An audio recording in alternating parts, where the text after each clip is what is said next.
মুক্তিযোদ্ধা, সুপ্রিম কোর্টের সিনিয়র আইনজীবী, বিএনপি চেয়ারপারসনের উপদেষ্টা, সাবেক সংসদ সদস্য অ্যাডভোকেট ফজলুর রহমান।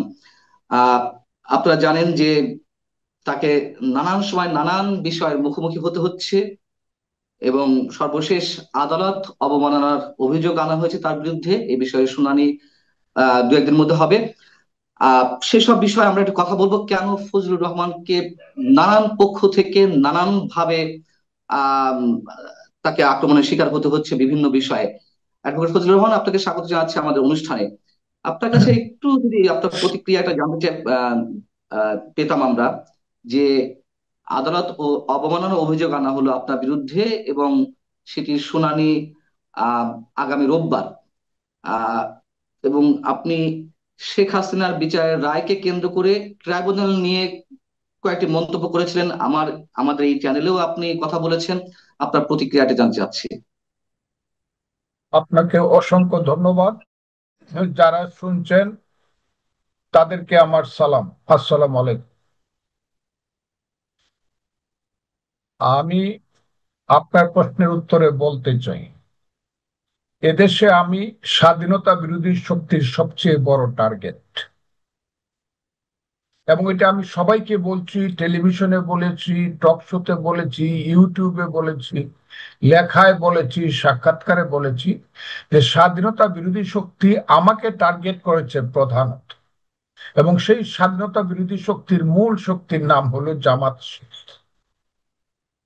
কাজেই আমার আরো বিড়ম্বনা আমাকে সহ্য করতে হবে, এবং আমি জানি সর্বশেষে সত্যের জয় হবে, এবং আমি একজন মুক্তিযোদ্ধা, মুক্তিযুদ্ধের জয় হবে। এই যে কোর্ট সম্পর্কে যে কথাটা আমি বলেছি, এটা শুধু 23শে নভেম্বর বলি নাই। আমি কথাটা প্রথম যেদিন কোর্ট কনস্টিটিউট হয়েছে সেদিন থেকেই বলেছি যে এই কোর্ট যেটা সৃষ্টি হয়েছিল যুদ্ধাপরাধী গোলাম আজম, নিজামী, মুজাহিদ সাহেবদের বিচার করার জন্য। যুদ্ধ অপরাধী, কোন যুদ্ধ অপরাধী? 16ই ডিসেম্বরে 1971 সন, যেদিন পাকিস্তান হানাদার বাহিনীর প্রধান সেনাপতি আব্দুল্লাহ খান, জেনারেল আব্দুল্লাহ খান নিয়াজি, তার 93,000 সৈন্য সহ রেসকোর্স ময়দানে মিত্র বাহিনী এবং মুক্তি বাহিনীর যৌথ কমান্ডের কাছে, জগজিৎ সিং অরোরার কাছে, লেফটেন্যান্ট জেনারেল জগজিৎ সিং অরোরার কাছে পায়ে রিভলভারটা রেখে, এবং যুদ্ধ অপরাধী হিসাবে যে কাগজটা তৈরি হয়েছিল সেই কাগজটা মধ্যে দস্তখত করেছিল, সেই কাগজে লেখা ছিল পাকিস্তানি হানাদার বাহিনী যুদ্ধ অপরাধী, তাদের বিচার হবে। সাথে সাথে বিচার হবে পূর্ব পাকিস্তানের মুসলিম লীগ, জামাতে ইসলাম, নেজামে ইসলাম এবং তাদের বাহিনী আল বদর, রাজাকার, আল শামস। সেই চুক্তির বলে 1973 সনে একটা অর্ডিন্যান্স বঙ্গবন্ধু সরকারের আমলে যুদ্ধ অপরাধীদের বিচারের জন্য আজকের যে কোর্ট, এবং সেই যুদ্ধ অপরাধের বিচারের ট্রাইব্যুনালে তখন প্রসিকিউটর ছিল এস.আর. পাল, যাকে বলা হতো বিখ্যাত সবিতা রঞ্জন পাল, পাকিস্তান, ভারত এবং বাংলাদেশের সর্বশ্রেষ্ঠ আইনজীবীদের একজন। আর ছিলেন তার অ্যাসিস্ট্যান্ট ফকির শাহাবুদ্দিন এবং খন্দকার মাহবুব হোসেন। সেটা যুদ্ধ অপরাধীদের বিচারের জন্য স্থাপন করা হয়েছিল। পরবর্তী সময়ে শেখ হাসিনার আমলে যে বিচারটা হয় 2008 সনে, শেখ হাসিনা ক্ষমতা যাওয়ার পরে যাদের ফাঁসি হয়, সবকিছু কিন্তু এরা হলো পাকিস্তানের যুদ্ধ অপরাধী। পাকিস্তানের সঙ্গে আমরা যে যুদ্ধটা করেছিলাম, এবং যুদ্ধে 1971 সনের 3রা ডিসেম্বর থেকে ভারতীয় বাহিনী যুক্ত হয়েছিল, এই যে যুদ্ধ, সেই যুদ্ধে যারা অপরাধ করছে তাদের বিচারের জন্য সারা পৃথিবী সেই যুদ্ধে সংশ্লিষ্ট ছিল। এর মধ্যে পৃথিবীর দুইটা সবচেয়ে বড় শক্তি, একটা হলো আমেরিকা ছিল পাকিস্তানের পক্ষে, আর সোভিয়েত ইউনিয়ন, আজকের রাশিয়া, ছিল সেদিন আমাদের পক্ষে। কাজে এখানে সারা বিশ্বের একটা সংযুক্তি ছিল আমাদের মুক্তিযুদ্ধের সঙ্গে।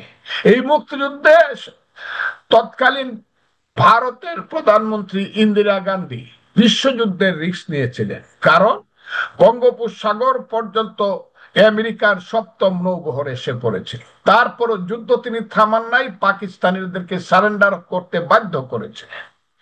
ওই যে কোর্ট, এই কোর্টের সঙ্গে শেখ হাসিনার যে অপরাধ আর পাকিস্তানিদের যুদ্ধ অপরাধের অপরাধ তো এক অপরাধ না, এটাকে একসাথে মিলাইলে চলবে না। তো পাকিস্তানের যুদ্ধ অপরাধের বিচারটা হলে যে কারণে বলা হয় আন্তর্জাতিক অপরাধ দমন ট্রাইব্যুনাল।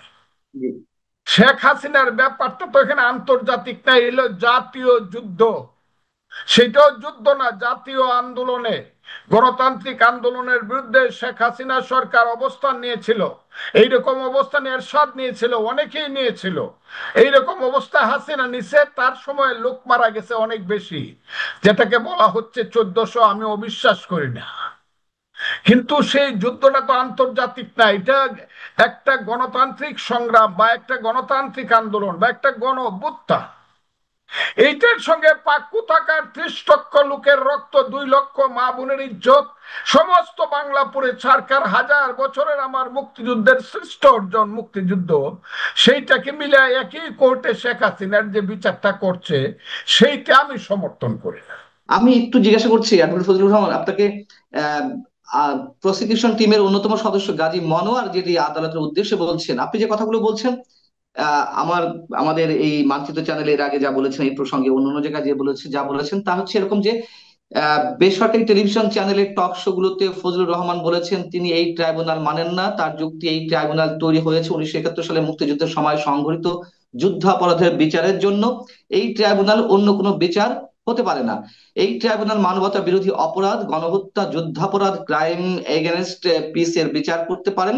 এখন মানবতা বিরোধী অপরাধের বিচার হচ্ছে ফজলুর রহমানের মাথায় শুধু যুদ্ধাপরাধের বিচারের বিষয়টি, মানে এই ট্রাইব্যুনাল তো মানবতা বিরোধী অপরাধ ট্রাইব্যুনাল, তাই না?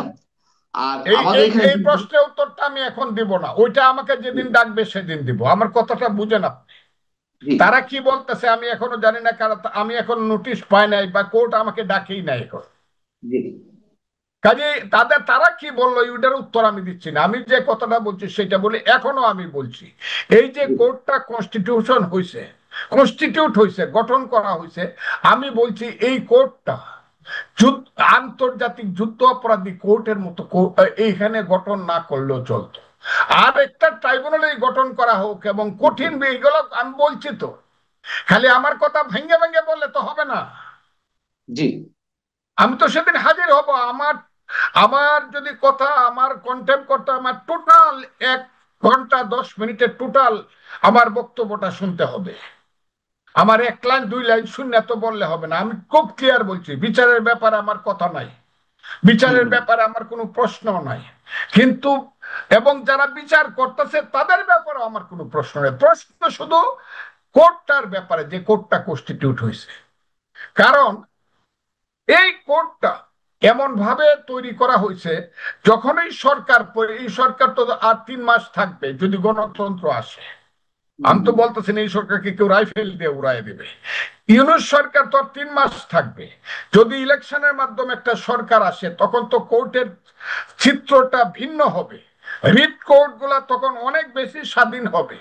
আর সেই রিট জি কোর্টে আমি কথাগুলা বলছি, তো কেউ যদি প্রশ্ন করে বা প্রশ্ন উত্থাপন করে যে 71-এর যুদ্ধ অপরাধী ট্রাইব্যুনালের মতো করে বা ট্রাইব্যুনালে এই ট্রাইব্যুনাল করাটা, এই বিচার করা ঠিক হয় নাই, আর রিট কোর্ট যদি বলে ইয়েস এই কোর্টটা কনস্টিটিউট এভাবে করা ঠিক হয় নাই, এবং এপিলেট ডিভিশন যদি এন্ডোর্স করে, তাইলে যে কোর্টই গঠন করা ঠিক হয় না, এটা রায়টা কতটুকু ঠিক থাকবে।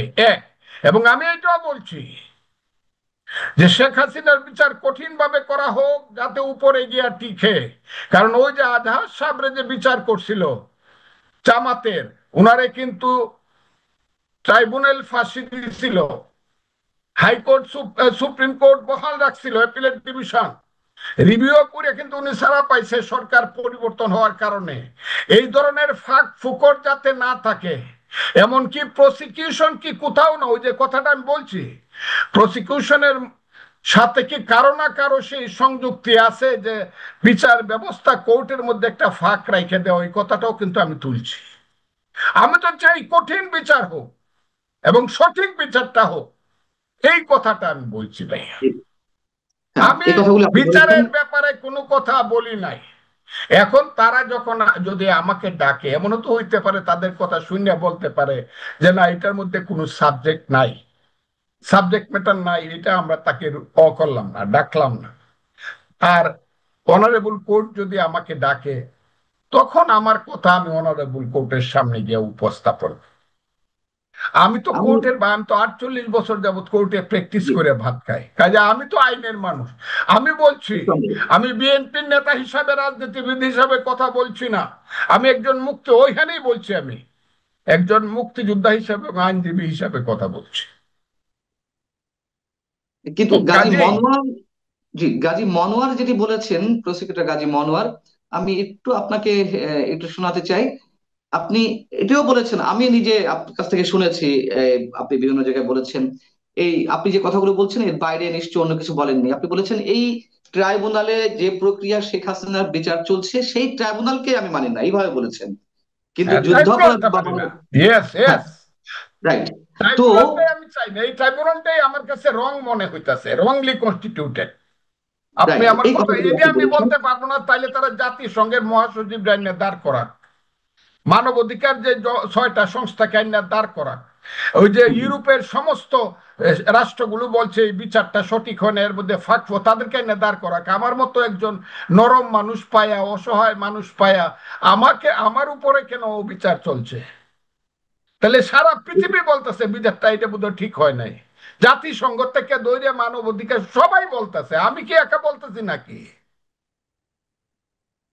এবং আমার কথাটা কি? প্রসিকিউটর কাজী মনোয়ার যেটি উল্লেখ করছেন এটি আমার কাছে কেমন যেন একটু খটকা, এই শব্দগুলো কেমন আচ্ছা, যেন। মনোয়ার যেটা উপস্থাপন করছে তাদের পক্ষে, যেদিন আমি যে আমার পক্ষে যদি আমাকে ডাকে, আমি তখন তাদের প্রশ্নের, আমি আজকে মনোয়ারের প্রশ্ন বা এদের কারণে, এদেরকে আমি আজকে রসগোল্লা খুঁজছিলাম, হাইকোর্টে রসগোল্লা নাই বইলা এদের কাছে পাঠাইতে পারছি না। ওই আমার এক বন্ধু আছে, ছোট বন্ধু, ওরে আমি তুমি ডাকি, তার নাম তাজুল ইসলাম, তিনি হলো চিফ প্রসিকিউটর। তিনি হুম, হুম। আবার ময়মনসিংহ মানুষ, জামালপুরের মানুষ। আমি তার ছোট ভাইয়ের মতো দেখি, মনে করছিলাম তাজুল যখন কেসটা করাইছে ওর একটু হুম, হুম। মিষ্টি পাঠায়, আর যারা কেসটা করছে এদেরকে মিষ্টির সাথে একটু নিমকিও পাঠায়, এরা খুঁজে পাইছি না আমি। আমি হাইকোর্টে কোনো দেখা যাবে না, আমি মিষ্টি লই যাবো এদের জন্য। আমার কি আচ্ছা, হয়ে যায় জেল ফাঁসি, এইটা আমি আমার আহ, মানে যে কোর্ট, অনারেবল কোর্ট, তার কাছে আমি প্লেস করবো। অনারেবল কোর্ট যে রায় দেবে নিশ্চয়ই আমি সেটা মাথা পেতে। কিন্তু আমি মনে করি না যে আমি কোনো মহা অপরাধ করছি এখানে। কেউ বলে না, আমি বলছি, পৃথিবীতে অনেক সময় গেলিলিও বলছে সূর্য ঘুরে না, পৃথিবী ঘুরে, এই কারণে তার ফাঁসি হয়েছে। কিন্তু আজকে প্রমাণিত হয়েছে না, পৃথিবী ঘুরে, গ্যালিলিও ঠিক ছিল। ওই যে সক্রেটিসেরও ফাঁসি, হেমলক পান করে মৃত্যুবরণ করতে হয়েছিল, এতে কি আইলো গেল? সত্য কথা তো একজন দুইজনই বলে, আমি তাই সেই কথাটাই বলতেছি। অ্যাডভোকেট ফজলুর রহমান, তার মানে আপনি বলতে চাচ্ছেন যে আপনার জেল ফাঁসি যাই হোক না কেন, আপনি এখনো মন্তব্য করতে চাইছেন যে শেখ হাসিনার বিচারের জন্য যেই ট্রাইব্যুনাল গঠিত হয়েছে বা যে ট্রাইব্যুনাল চলছে সেটি আপনি এখনো মানেন না, তাই তো? ট্রাইব্যুনালের গঠন প্রক্রিয়াটা সঠিক বলে আমার মনে হয় না, কারণ এটা হলো আন্তর্জাতিক যুদ্ধ অপরাধী ট্রাইব্যুনাল। এখানে আন্তর্জাতিক কোনো ব্যাপার শেখ হাসিনার সরকারের বা আমাদের আন্দোলনের ছিল না, এটা ছিল জাতীয় সমস্যা, সরকার পরিবর্তন অথবা পতন।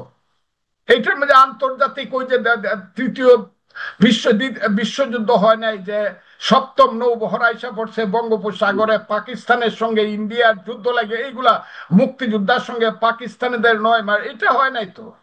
আমি তো বলছি সেইটা, সেই বিচার ঠিক আছে, হিমালয়ের সঙ্গে আপনি, হিমালয়ের সঙ্গে আপনি টিলারে মিলাইতে যান কেন? বাঘের সঙ্গে বিড়ালে মিলাইতে যান কেন? আরেকটা কথা আপনাকে বলি, আমাদের দেশে বিচার এত সেন্সিটিভ, দুইটাই ম্যাজিস্ট্রেট কোর্ট। একটা মনে করেন ঢাকার যাত্রাবাড়ি থানার কোর্ট, আরেকটা মনে করেন সবুজবাগ থানার কোর্ট। যাত্রাবাড়ি থানার কোনো কেসে যদি সবুজবাগ থানার ম্যাজিস্ট্রেট একটা অর্ডার দেয়, এটা কিন্তু আইনগতভাবে সিদ্ধ হবে না। জি। আপনি কি আমার কথা? আমি আমি সেই দুইজনই মর্মে প্রশ্ন করছি, সেই জায়গা থেকে প্রশ্ন করছি যে আপনি এখনো পর্যন্ত এবং শেষ পর্যন্ত এই কথাই আদালতের সামনে বলে যাবেন, জেল ফাঁসি দেওয়া হলেও, তাই তো?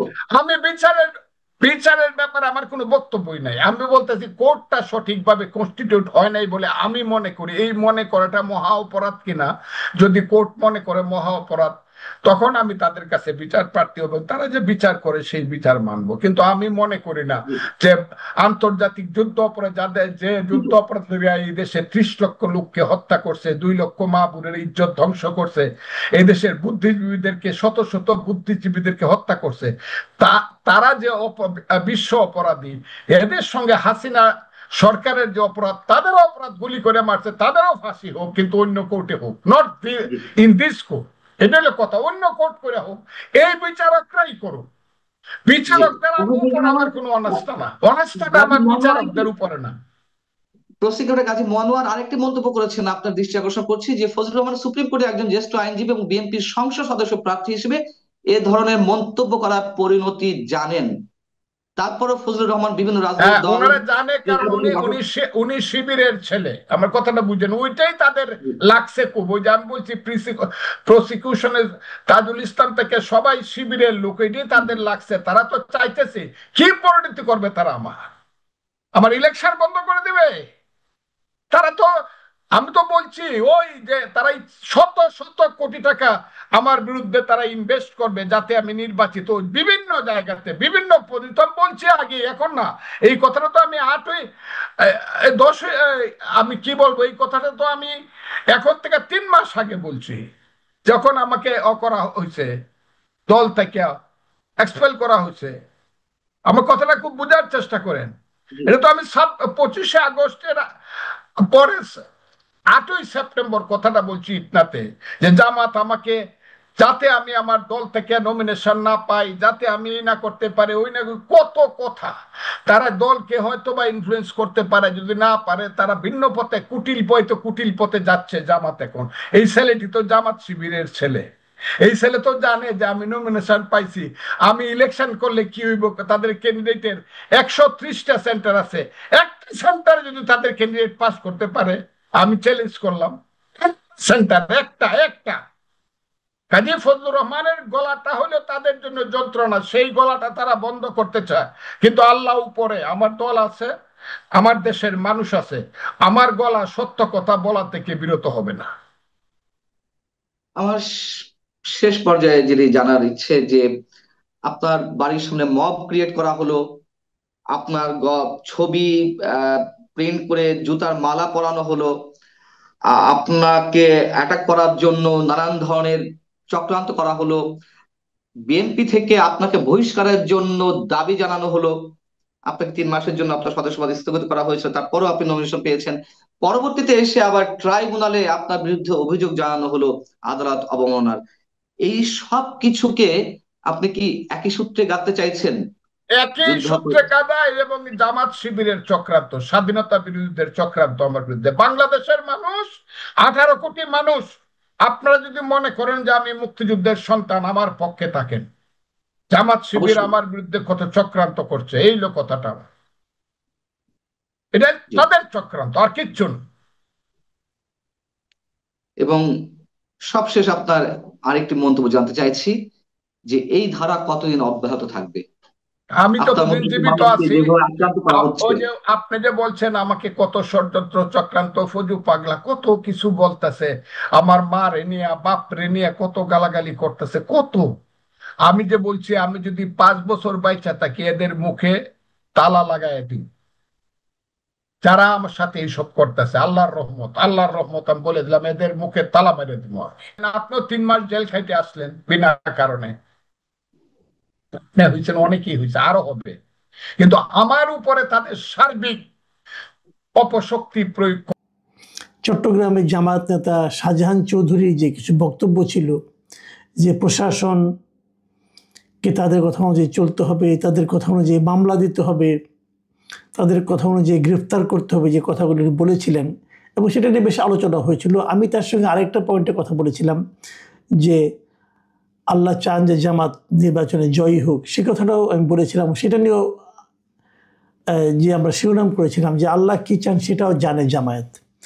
যাই এইগুলো নিয়ে বেশ কিছু মন্তব্য এখানে এসেছে এবং সেই মন্তব্যগুলোর প্রেক্ষিতে আজকের এই অনুষ্ঠান।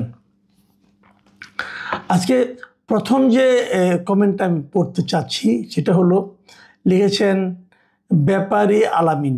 তিনি লিখেছেন, আসসালামু আলাইকুম মাসুদ ভাই, আপনাকে ধন্যবাদ এত সুন্দর আলোচনা করার জন্য।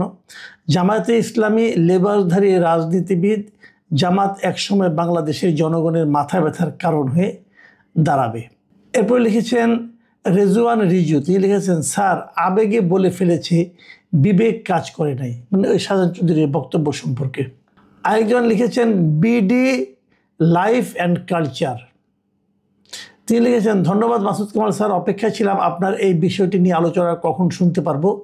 মানুষের মনের কথা সবসময় মুখ দিয়ে বের হয়ে যাবেই। যে মাত্রায় ভূমিকম্প হয়ে গেল, এক ঝাঁকুনিতে আমার জান যায় যায় অবস্থা। কতগুলো মানুষের জীবন শেষ হয়ে গেল, আর আমরা বেকুব জনগণ এখনও ক্ষমতা খুঁজে চলছি। হাইরে মানুষ রঙিন ফানুস, দম ফুরাইলেই ঠুস। যে আধ্যাত্মিক কথা। এরপর লিখেছেন মিস্টার মঞ্জুরুল হক। তিনি লিখেছেন, মাসুদ কামাল ভাইয়ের কমেন্ট সেকশনে আজ কোনো জামাতি কমেন্ট করবে না। মিস্টার মঞ্জুরুল হক সাহেব, আপনি বোধহয় আপনার ধারণাটা ঠিক নয়, কারণ এখানে জামাতের পক্ষে অনেকগুলো কমেন্ট কিন্তু এসেছে, সেগুলো আপনি পরে পাবেন। আর না পড়ার কিছু নেই, আমি তো একটা বিষয় নিয়ে আলোচনা করেছি, আলোচনাটা যদি জামাতের বিপক্ষেও যায় সেটা নিয়ে কমেন্ট না করার কিছু নেই, তাদেরও তো একটা বক্তব্য থাকতে পারে, আমারও তো কিছু ভুল হতে পারে। আপনি কমেন্টগুলো দেখলে পড়লে বুঝবেন যে কিছু ভুল আমিও কিন্তু করেছি। কাজেই ভুল মানুষের হতেই পারে, সেটা নিয়ে এত মানে আপনার ভুল হবেই না এত দৃঢ় মানে আপনার সিদ্ধান্ত যাওয়া উচিত না। আমার ভুলটা আপনি একটু পরে বুঝতে পারবেন, আমি নিজেও সেটা স্বীকার করছি। এরপরে মন্তব্যটা লিখেছেন লিমিট ক্রস। তিনি লিখেছেন, ইসলামের দৃষ্টিতে রাজনীতি ইসলামের অপরিহার্য অংশ। আপনি যদি ইসলামের ব্যাপকতা সম্পর্কে না জানেন, সেটা আপনার জ্ঞানের দৈন্যতা। মিস্টার লিমিট ক্রস, আপনাকে আমি বলি, অবশ্যই আমার জ্ঞানের দৈন্যতা, আমি অনেক কিছু জানি না, কিন্তু ইসলামের দৃষ্টিতে রাজনীতি ইসলামের অপরিহার্য অংশ, এই বিষয়টা আপনি কোথায় পেয়েছেন ভাই? কোনো সন্দেহ নাই, আমাদের মহানবী হযরত মুহাম্মদ সাল্লাল্লাহু আলাইহি ওয়াসাল্লাম অত্যন্ত বড় একজন মানে রাষ্ট্রনায়ক ছিলেন। ওনার সময়ে ইসলামের ব্যাপক প্রচার প্রসার ঘটে, কিন্তু ইসলামের দৃষ্টিতে রাজনীতি অপরিহার্য অংশ, ইসলামের অপরিহার্য অংশ, এটা কিভাবে? মানে এটা কোরআন শরীফে কোথাও আছে? রাজনীতি এই জিনিসটা আছে? মানুষের কল্যাণ আপনি করবেন, মানুষের কল্যাণ তো রাজনীতি না করেও করা যায়। কাজেই মানে মুখস্থ কথা না বলে মনে হয় ভালো, আপনি একটু খোঁজখবর নেন, নিয়ে তারপরে কথা বলেন। যদি হয় ভালো, আপনি আমাকে একদম তথ্য প্রমাণ সহ বলেন ভাই, কোনো সমস্যা নেই। তাই যদি হতো না, সারা দুনিয়াতে একমাত্র আমরাই মানে ইসলামী দল করতেছি না, তো আরও অনেক দল আছে, অনেক দেশ আছে, সেগুলোতে এরকম আছে, কিন্তু রাষ্ট্র ক্ষমতায় গিয়েছে এরকম কয়টা পাবেন আপনি? জহির ইসলাম লিখেছেন, উনি আল্লাহ সিদ্ধান্ত নিয়েছেন এই কথা বলেন নাই। আমি বলেছিলাম যে আল্লাহ সিদ্ধান্ত নিয়েছেন জামাত ইসলামকে ক্ষমতায় নেবেন, এই কথাটা আমি বলেছিলাম। জহির ইসলাম সাহেব বলতেছেন যে উনি আল্লাহ সিদ্ধান্ত নিয়েছেন এই কথা বলেন নাই। বক্তব্যটা ভালো করে শুনবেন। উনি বলেছেন, আমার মনে হচ্ছে আল্লাহ তাআলা সিদ্ধান্ত নিয়েছেন জামাত ইসলামেরকে ক্ষমতায় নেবেন। মিস্টার জহির ইসলাম, আপনার সঙ্গে আমি একমত যে এখানে আপনি যেটা বলেছেন এটি ঠিক, আমারটাই একটু ভুল হয়েছে। ভুল হয়েছে এই কারণে, আমার ভুলটা আমার ইচ্ছাকৃত না। আমি কিন্তু ওনার ভিডিওটা পেয়েছি, আমি যেখানে ভিডিওটা পেয়েছিলাম সেখানে আমার মনে হচ্ছে এই কথাটুকু নাই। উনি যারা ভিডিওটা আপ করেছেন তারা আমার মনে হচ্ছে টুকু বাদ দিয়ে কেবল আল্লাহ সিদ্ধান্ত নিয়েছেন জামাতে ইসলামকে ক্ষমতায় নেবেন। তো আপনার এই কমেন্ট পাওয়ার পর আমি নিজে এটাকে অনেকগুলো জায়গায় সার্চ করে শেষ পর্যন্ত আমি খুঁজে পেয়েছি একটা জায়গায়, যে স্টার নিউজ খুব সম্ভবত, এই টেলিভিশনের একটা নিউজে আমি দেখেছি, পুরোটা পেয়েছি আমি, এবং সেখানে উনি বলেছেন যে আমার মনে হচ্ছে আল্লাহ তাআলা সিদ্ধান্ত নিয়েছেন জামাত ইসলামকে ক্ষমতায় নেবেন। উনি আমার মনে হচ্ছে এই কথাটা আগে যুক্ত ছিল, কিন্তু প্রথম আমি যেখান থেকে করেছিলাম, বলেছিলাম, মন্তব্যটা করেছিলাম, সেখানে আমার মনে হচ্ছে ওটুকু আমি পাইনি, মানে ওরা ওখানে ওটুকু আপ করেনি। তাদের এই জায়গাটাতে আমি যারা করেছিল কাজটা তাদের সমালোচনা করছি। আমার কথা হলো কি, যখন কেউ কিছু একটা বলে তার পুরো বাক্যটাই কিন্তু থাকা উচিত। বাক্যাংশ দিলে পরে মানুষের মধ্যে একটা ভুল বুঝাবুঝি সৃষ্টি হতে পারে, যেটা আমার ক্ষেত্রে হয়েছে। আমার জন্য এই ভুল বুঝাবুঝি হয়েছে এবং এই জন্য আমি অবশ্যই ক্ষমা প্রার্থী। কিন্তু তারপরেও আমার একটা কথা, যদি আপনার মনেও হয়, সেটাই বা হবে কেন? আপনার মনে হচ্ছে আল্লাহ সিদ্ধান্ত নিয়ে নিয়েছেন, এটাই বা আপনি ভাবেন কেন? আপনি বলতে পারতেন যে আমার মনে হচ্ছে আল্লাহ হয়তো আমাদের দিকে তাকাবেন, আমাদের ভালো ফল করতে দিবেন। কিন্তু জামাত ইসলামকে আল্লাহ ক্ষমতায় নেবেন, এটা আপনার মনে হয় যদি, সেখানেও কিন্তু একটু ব্যাপার আছে। তারপরে আমি বলবো যে আমি আসলে এটা ভুল বলেছিলাম এবং এই জন্য আমি দুঃখিত। Life easy and simple. তো উনি লিখেছেন, যার বক্তব্যকে দলই স্বীকার করলো না, তার বক্তব্য নিয়ে আপনি একটা ভিডিও বানিয়ে ফেললেন, হাস্যকর। কেন ভাই ভিডিও বানানো যাবে না কেন? দল তো স্বীকার করে নাই পরে, এবং দল তাকে অস্বীকার করে নাই। দলকে বলেছে যে শাহজাহান চৌধুরী আমাদের দলের কেউ না? তা তো বলেনি। শাহজাহান চৌধুরী দলের প্রবীণতম একজন মেম্বার এবং খুব গুরুত্বপূর্ণ মেম্বার। সে গুরুত্বপূর্ণ নেতা দলের। তাকে কি তার নেতৃত্ব থেকে সরাই দেওয়া হয়েছে? তাকে কি দল থেকে বের করে দেওয়া হয়েছে? দল বলছে যে উনি যা বলেছেন এটা ওনার ব্যক্তিগত মন্তব্য। তো ওনার ব্যক্তি হিসেবে ওনার অবস্থান আছে না সোসাইটিতে, ওনার এলাকায় আছে না, দলের মধ্যে আছে না? কিন্তু এটা নিয়ে ভিডিও বানানো যাবে না কেন ভাই? আর এখানে হাসির কি হলো? আপনি কোথায় হাস্যকর দেখলেন? শুনেন ভাই, একটা কথা বলি, যদি আপনার বিপক্ষে কিছু যায়, যেটা আপনার কাছে কোনো জবাব নাই, সেটা এরকম কথা যদি কেউ বলে, সেটাকে হাস্যকর বলা তো ঠিক না।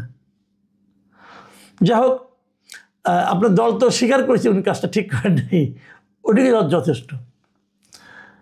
তারিকুল ইসলাম লিখেছেন, সশস্ত্র বাহিনী দিবসে কার হাত থেকে খেজুর নিয়েছিলেন মনে আছে কামাল ভাই? আপনার কপাল ভালো, ইউটিউব কমেন্টে ছবি দেওয়া যায় না, নাহলে ছবিটা সহ দিতাম। কিন্তু কপাল ভালোর কি আছে ভাই? আপনি যদি আমার সেই ছবিটা দিতেন তা আমার কপালে খারাপের কি আছে? আমি তো কোনো কপাল খারাপ দেখি না। দেখেন, আমার কিন্তু কোনো রাজনৈতিক দলের প্রতি কোনো ধরনের বিশেষ ভালোবাসা, বিশেষ আনুগত্য, বিশেষ বিরাগ, বিশেষ ঘৃণা নাই। আমার কাছে সব দলই সমান। কোনো একটা দল যখন ভালো কাজ করে আমি তার প্রশংসা করি, কোনো একটা দল যখন খারাপ কাজ করে তখন তার আমি সমালোচনা করি। হিসাব ভাই সিম্পল। সশস্ত্র বাহিনী দিবসে কার হাত থেকে খেজুর নিয়েছিলাম এটা মনে না থাকার কোনো কারণ নেই। খেজুর নয়, আপনি ওটা বুঝতে পারেননি। জামাতের আমির ডাক্তার শফিকুর রহমান, ওনার সঙ্গে আমার সশস্ত্র বাহিনী দিবসে অনুষ্ঠানে দেখা হয়েছিল এবং উনি অত্যন্ত মানে সহৃদয়তার সঙ্গে আমার সঙ্গে কথা বলেছেন। অত্যন্ত অসাধারণ ওনার ব্যবহার। আমি ওনার আচরণে রীতিমতো মুগ্ধ হয়েছি যে আমার মতো একজন ক্ষুদ্র মানুষের সঙ্গে উনি কথা বলেছেন এবং অত্যন্ত আন্তরিকতার সঙ্গে কথা বলেছেন, একাধিকবার কথা বলেছেন। এবং একবার উনি আমার সঙ্গে যখন কথা বলতে আসছেন তখন ওনার হাতে একটা আঙুর ছিল, সে আঙুরটা উনি আমাকে দিয়েছেন এবং ওটা দিতেই পারেন, অন্যায় হয় নাই।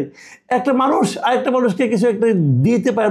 উনি কিছু একটা খাচ্ছিলেন, আমার একটা আঙ্গুর খাওয়ার জন্য দিয়েছেন। আমি খুশি হয়েছি, অত্যন্ত খুশি হয়েছি। ওখানে পাশে আমার স্ত্রীও ছিলেন, ওনাকে আমি দেখিয়েছি যে আমাকে উনি খেজুরটা দিয়েছেন, তো আমি যেটা খেয়েছি। কিন্তু এখানে তো কিন্তু মানে আপনি ছবি সহ দিলে আমার তো কোনো লস হতো না, কারণ আমি তো এখানে তো জামাতের আমির, উনি এই দেশের একজন নাগরিক এবং অত্যন্ত গুরুত্বপূর্ণ একজন পলিটিক্যাল লিডার। এবং আমার সঙ্গে জামাতের সঙ্গে কোনো শত্রুতা নাই, আমিরের সঙ্গে তো আরও নাই। আমি ওনাকে পছন্দ করি পার্সোনালি, কারণ ওনার কথাবার্তা আমার কাছে খুবই সেন্সিবল মনে হয়। তো সেক্ষেত্রে আপনি এটা কিসের ভয় দেখালেন, কী কারণে কী করলেন ভাই বুঝতে পারলাম না। যাই হোক, আপনার মন্তব্যের জন্য অনেক ধন্যবাদ আপনাকে। আব্দুর রহিম ইংলিশ টিচার, আচ্ছা উনি ইংলিশ টিচার, উনি লিখেছেন, আপনি আগে বলেন আপনি কি ধর্ম বুঝেন? ইসলাম হচ্ছে একটি পরিপূর্ণ জীবন বিধান, এখানে রাজনীতি নয়, শুধু বিশ্বের সব কিছুর বর্ণনা আছে, আর এটা যদি আপনি বিশ্বাস করেন আপনি মুসলিম। তো ভাই আমার এই যে কন্টেন্টটা আমি করেছিলাম তার সঙ্গে আপনার এই কথার কি আছে, মানে আপনার মিল আছে আমি তো বুঝতে পারলাম না। আমি ধর্ম বুঝি কি বুঝি না আমার ব্যাপার, আপনি বুঝেন ভাই, আপনিও তো বুঝেন, কারণ আপনি ইংলিশ টিচার যেহেতু বুঝতেই পারেন। কিন্তু এই প্রশ্নটা আমি করতেছি না আপনাকে, ধর্ম বোঝার জন্য সবাইকে একই মাত্রায় বুঝতে হবে এমন কোনো আইন নেই। যেমন আপনি ইংলিশ টিচার, বাংলাদেশে অনেক লোক ইংলিশ বুঝে, হয়তো আপনার মতো বুঝে না, কারণ আপনি টিচার, আপনি অনেক বেশি বুঝেন। আর এই জন্য কি বাকিরা কেউ ইংলিশ কথা বলতে পারবে না? তাদের ইংলিশ বলা নিষেধ নাকি? কাজেই কি আছে কোরআনে, কি আছে পরিপূর্ণ জীবন বিধান, কি বিধান, এটাকে অস্বীকার করেছি কোথাও? যেটা প্রসঙ্গ উঠে নাই সেই প্রসঙ্গ নিয়ে কথা বলেন কেন? যাই হোক, ইদ্রিস আলী লিখেছেন, আমাদের দেশের হকপন্থী আলেমের আগেই বলেছে, আলেমরা আগেই বলেছে, নীল নদীর পানি যেমন নীল না, তেমনি জামাত শিবির কোনো ইসলামিক সংগঠন না। কিন্তু গত 16 বছর আওয়ামী লীগের বিরোধিতা করতে গিয়ে তারা এটাকে ইসলামিক দলের সাথে প্রতিষ্ঠাতা করতে চেয়েছিল মানুষের সামনে, কিন্তু আজ সেটা পরিষ্কার হয়ে গেছে যে তারা কত বড় ভণ্ড। গ্রেট বাংলাদেশ OA লিখেছেন, মাসুদ কামাল ভাই, আপনি যার কথা বলেছেন অবশ্যই উনি মাথা খারাপ কাজ করেছে কথা বলে, কিন্তু এত সিরিয়াসলি নেওয়ার কিছু নাই ভাই। ওই লোককে দিয়ে জামাত ইসলাম চলে না, আর আপনিও পাইছেন। আর কোনো টপিক পান নাই, শুধু এইগুলো নিয়ে সমালোচনা করতে। একটা টপিক নিয়ে এত কথা বলার দরকার কি? বিএনপি ও আওয়ামী লীগের হাজারো হাজারো এরকম টপিক ছিল, তখন আপনি কোথায় ছিলেন? প্রত্যেকটি টপিক নিয়ে কথা বলার জন্য আসলে ভাই আপনারা জামাতকে অপছন্দ করেন বলে প্রতিটা খুঁটিনাটি নিয়ে আপনারা কথা বলেন, এটাও ঠিক না, এটা বাড়াবাড়ি। গ্রেট বাংলাদেশ ভাই, একটা কথা বলি, জামাত নিয়ে আমি বোধহয় সবচেয়ে কম কথা বলেছি। জামাত নিয়ে বোধহয় এটি আমার একমাত্র কথা বলা, এবং সেটাও একটা ঘটনা ঘটেছে বলে আমি ঘটনার প্রেক্ষিতে বলেছি। আর বিএনপি আওয়ামী লীগ নিয়ে যে কত কত কন্টেন্ট আমি করেছি, আপনি একটু প্রিভিয়াস কন্টেন্টগুলো তাকালেই বুঝতে পারবেন। মানে আপনার কাছে এবার খারাপ লেগেছে, এই জন্য আপনি বলছেন যে এটা আমার বলা বাড়াবাড়ি। ভাই কোনো কিছুই বাড়াবাড়ি না। এই যে আপনি এত বড় একটা কথা আমাকে নিয়ে লেখলেন, যার কোনো সত্য কোনো ভিত্তিই নাই, আমি তো এটাকেও বাড়াবাড়ি মনে করি না। আমি মনে করি আপনি লিখেছেন, আপনার মনে হয়েছে লিখেছেন, লিখবেন, এবং আপনি লিখেছেন বলে আমিও পড়েছি, যদি কোনো সমস্যা তো নাই। কারো যদি একটা ঘটনা যদি ঘটে, সেই ঘটনা কথা বলতে পারবো না? বরঞ্চ আমি তো মনে করি জামাতে ইসলাম আমার এই কথাটাতে বরং খুশি হয়েছে। শাহজাহান চৌধুরী সাহেব এরপরে খুব সতর্ক হয়ে যাবেন, আমি তো ওনাদের উপকার করেছি। সমালোচনা করা মানে কিন্তু নিন্দা করা নয়, তাই না? মোহাম্মদ M হুসাইন লিখেছেন, জনাব মাসুদ কামাল, জামাত শিবির কি ও কত প্রকার তা কেবল জানে 80-90 দশকে যারা রাজশাহী বিশ্ববিদ্যালয়ের ছাত্রছাত্রী ছিল, এখনও মনে পড়লে গা শিউরে ওঠে। হে আল্লাহ, তুমি জামাত শিবির থেকে আমাদের হেফাজত করো, আমিন।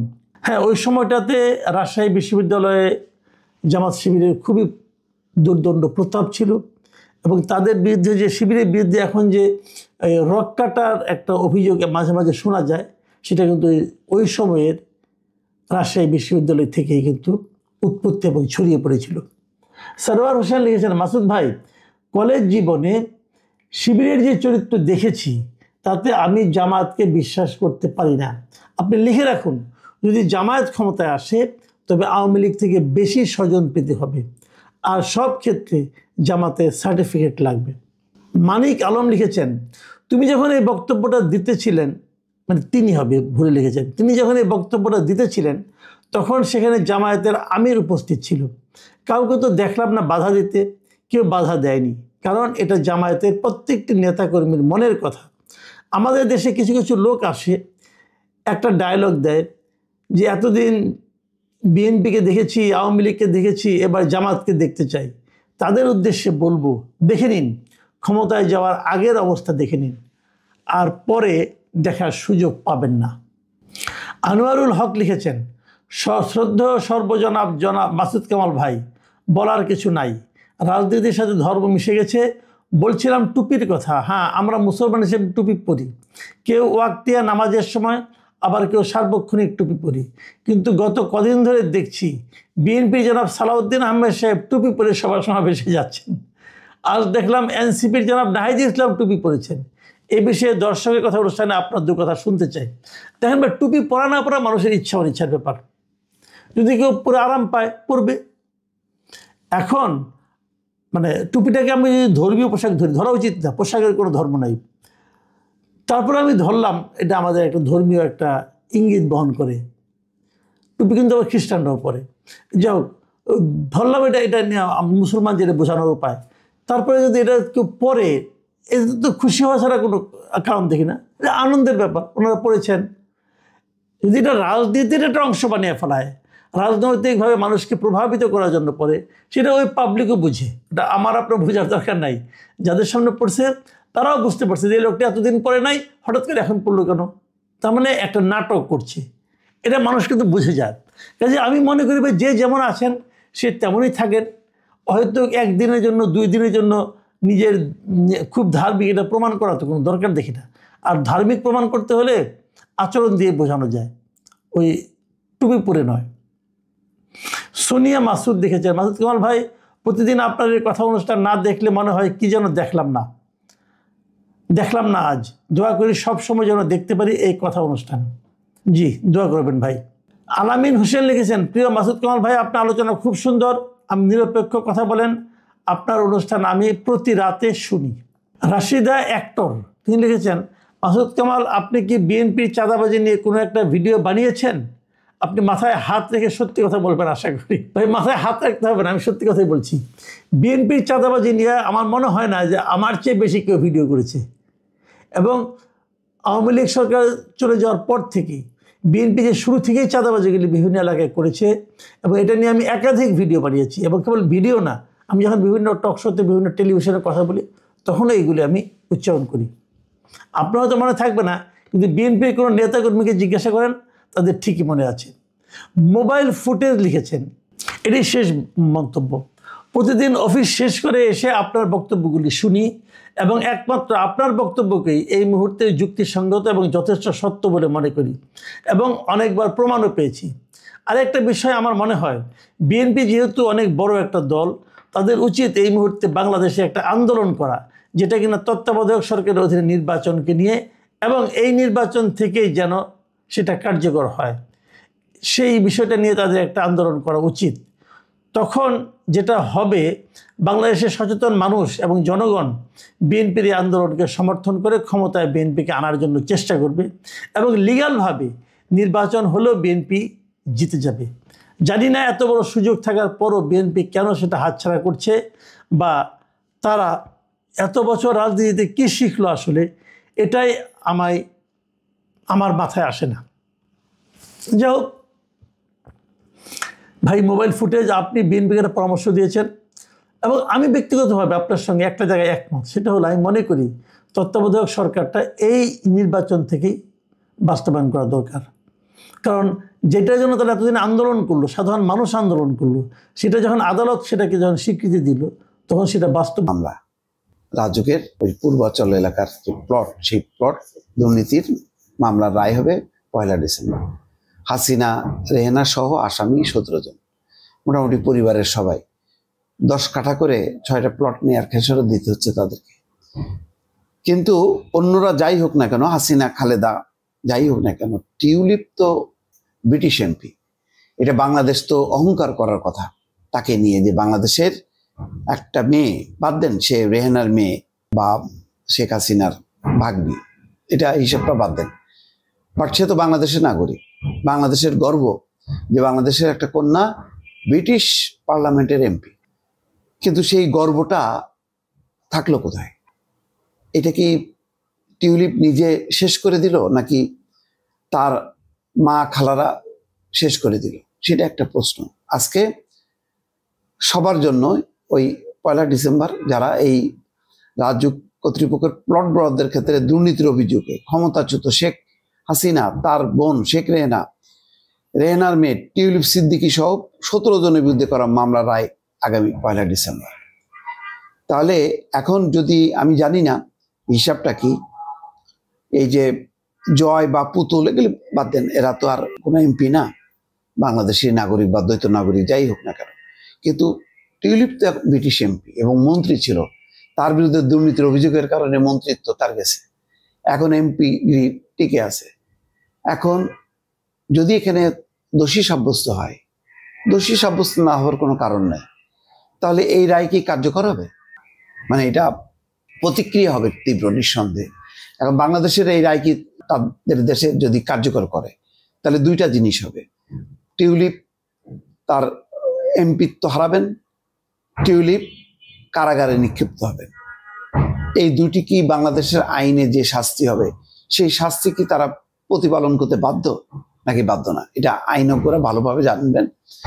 তবে যেটা বলেছি যে প্রতিক্রিয়া কিন্তু তীব্র হবে, ব্রিটিশ পত্রপত্রিকাগুলো কিন্তু ছাড়বে না। বাংলাদেশের মামলায় সাজা হইল টিউলিপ সিদ্দিকী, এটা বিশাল ঘটনা। এর ফলে আর ভাবমূর্তি বলে কিছু থাকলো না। সম্ভবত স্টারমার টের পাইছে এবং এই জন্যই লাস্ট যে ভিজিটে গেলেন ডক্টর মোহাম্মদ ইউনূস, তার সঙ্গে কিন্তু স্টারমারের দেখা হয়নি। একজন নোবেল বিজয়ী বিশ্বের, তিনি আবার বাংলাদেশের তত্ত্বাবধায়ক সরকার প্রধান, তার সঙ্গে সৌজন্য সাক্ষাৎ হবে না, এটা হবার কথা না। এটা হয়েছে কেন জানেন? সম্ভবত স্টারমার হয়তো চাননি যে টিউলিপকে নিয়ে দুর্নীতির অভিযোগ উঠুক, মামলা হোক, বিচার হোক। তা সেটা হওয়াতে তিনি এবং তার সরকার বা তার দল একটা বিব্রতকর অবস্থার মধ্যে পড়ছে। এই জন্য হয়তো একটা রাগ অভিমান আছে ডক্টর মোহাম্মদ ইউনূসের প্রতি, এই জন্য সাক্ষাৎ হয়নি। এমনকি টিউলিপ সাক্ষাৎ করতে চেয়েছিলেন ডক্টর মোহাম্মদ ইউনূসের সঙ্গে, ডক্টর ইউনূস বলছেন যে না, সম্ভব না, এটা আইনের বিষয়, বা মামলাধীন অবস্থায় একজন আসামি তার সঙ্গে দেখা করবে, এটা হয় না। আজকে পরিস্থিতি নিয়ে ধারাবাহিকভাবে তারা রিপোর্ট করছে বিভিন্ন অ্যাঙ্গেলে। আসলে এটা এমন এক সময় আলোচনা চলছে যখন সবাই জানে যে বাংলাদেশের মানুষের আর্থিক অবস্থা খুবই খারাপ, এবং আরো দুঃখজনক হচ্ছে যে বাংলাদেশে এমন একজন সরকার প্রধান যিনি নোবেল বিজয়ী এবং অর্থনীতিতেই তার হচ্ছে পাণ্ডিত্য। সারা বিশ্বে তিনি দারিদ্র্য বিমোচনের একটি প্রকল্প বাস্তবায়ন করেন এবং উন্নত দেশগুলো এটার খুবই প্রশংসা করেন এবং তার একটা জনপ্রিয়তা আছে। কিন্তু সেই দেশটাতে গত এক বছরে মন্দা কাটেনি। হ্যাঁ, এটা সত্য, 15 বছরে যে লুটপাট হয়েছে, যে শেয়ার বাজার, যে ব্যাংক ব্যবস্থাপনা, অন্যান্য জায়গায় যে ধস নেমেছে, সেটার থেকে মানে ঘুরে দাঁড়ানো, সেটাকে আবার পুনর্জীবিত করা কঠিন। কিন্তু এই কঠিন কাজটার জন্যই তো ডক্টর মোহাম্মদ ইউনূস, তিনি যদি না পারেন তাহলে রাজনৈতিক দলগুলো যাদেরকে বলা হয় এরা হচ্ছে লুটেরা, তারা কেমনে করবে? দেখেন, শেখ হাসিনা খেয়াল করেন, তার অর্থনৈতিক ক্ষেত্রে যতটা সাফল্য, তার কিন্তু একটা ভিত গড়ে দিয়েছিল 111 সরকার।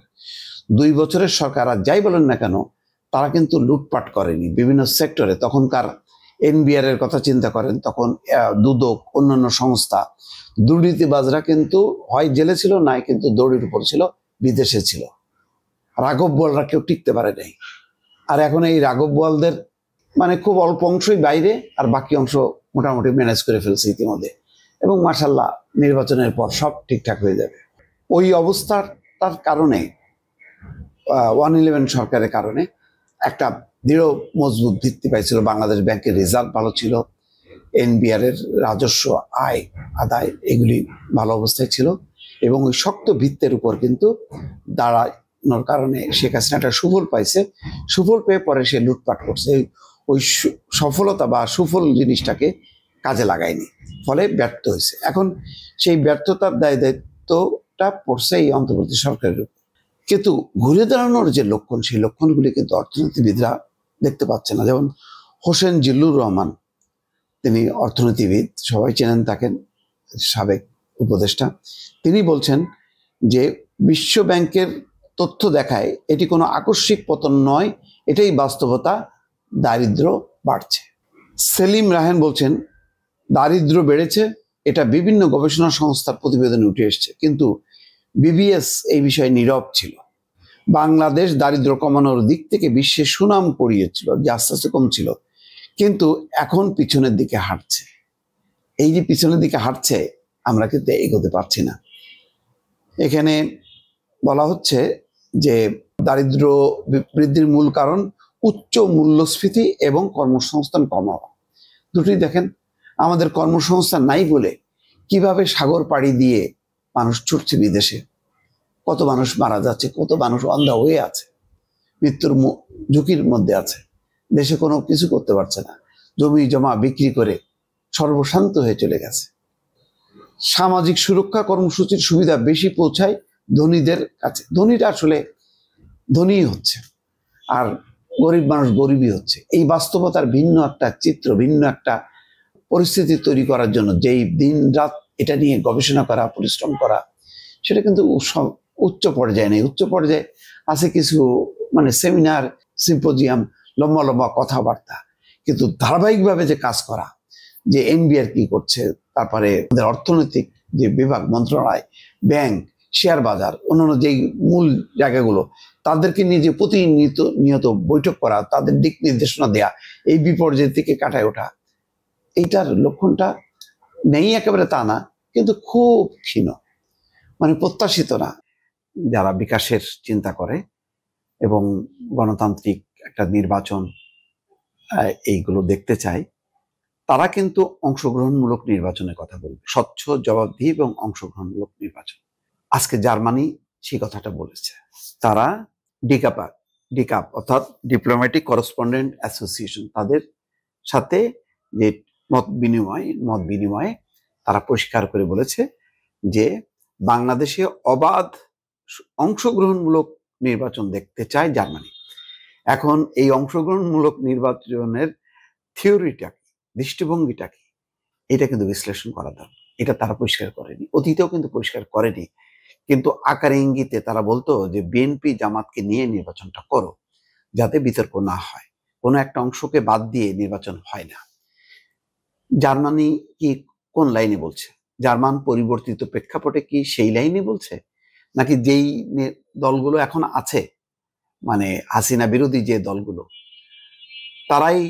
তারা যাতে সবাই অংশ নেয়? তো তারা তো সবাই অংশ নেবেই, তারা তো নির্বাচনের কাজ করতেছে। তাহলে এই ইঙ্গিতটা কি, কিসের ইঙ্গিত দিল জার্মানি?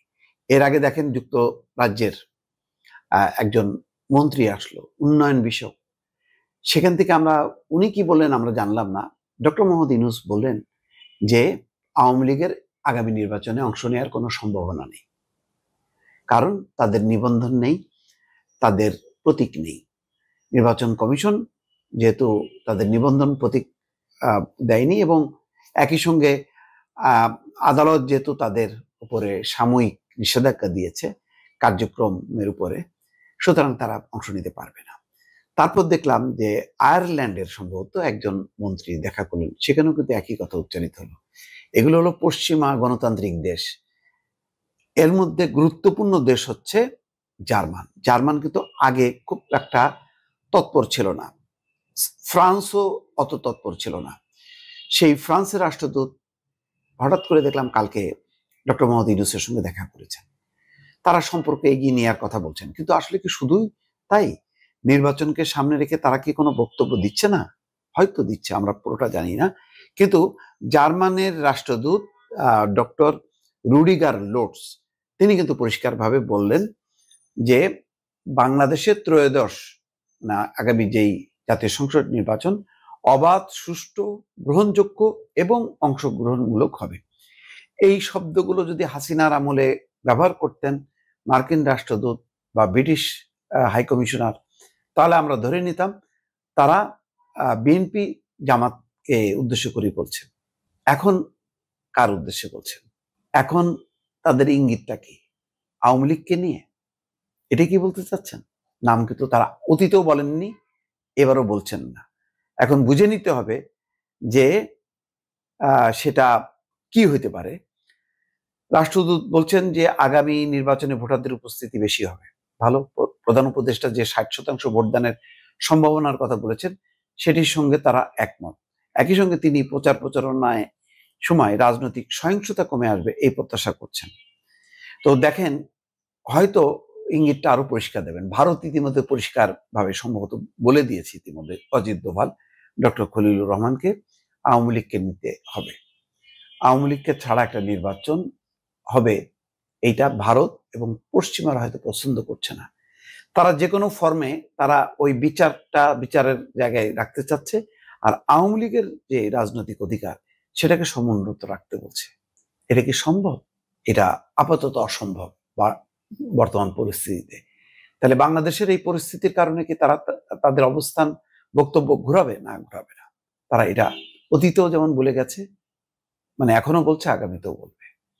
এখন এটা এক ধরনের রাজনৈতিক চ্যালেঞ্জ যে আমরা আগামী সংসদ নির্বাচনের মধ্য দিয়ে বিভাজন নাকি ঐক্যবদ্ধ করব, এবং এটা কি আদৌ সম্ভব?